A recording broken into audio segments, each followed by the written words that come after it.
Almost 20 years ago, an elected official and a retired farmer started a project to examine every public ditch system in Freeborn County.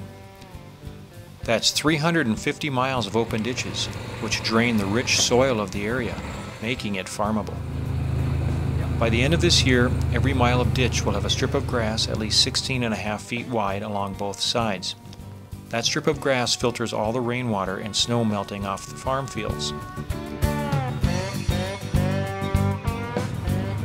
It reduces the amount of soil and other pollutants running into the ditches. Landowners pay taxes for the benefit of drainage. The taxes go toward maintaining and improving the ditches.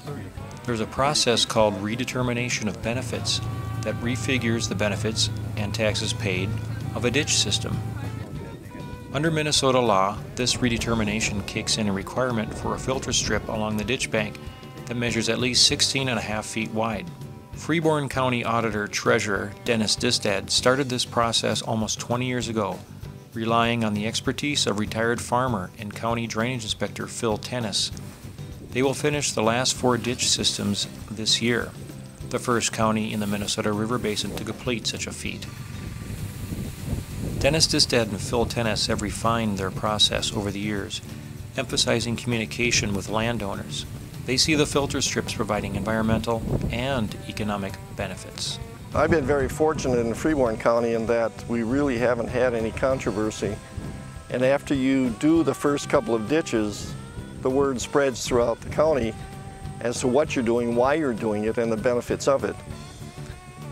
Once you start the process and you keep the landowner informed, you will get a lot of compliance from a lot of the farmers.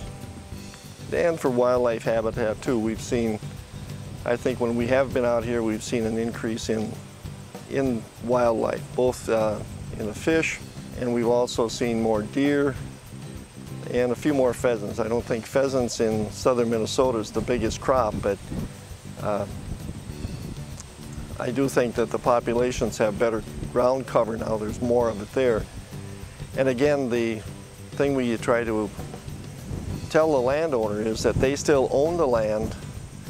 Nobody can come on the land and hunt it or just travel through it unless they get permission from the landowner. So they're not losing any control other than they can't farm it. Well, you heard from the one farmer this morning that it's really a good thing. And most all the farmers are very supportive. At first, and once in a while you find one that tends to narrow in 16.5 feet, but for the most part, the farmers, they realize they have to pay for the repairs and so forth in the ditches, and if you keep them in shape, you don't have to be doing that. And when your ditches are working and your tiles are working, why, their crops are better. It's a matter of economics for them.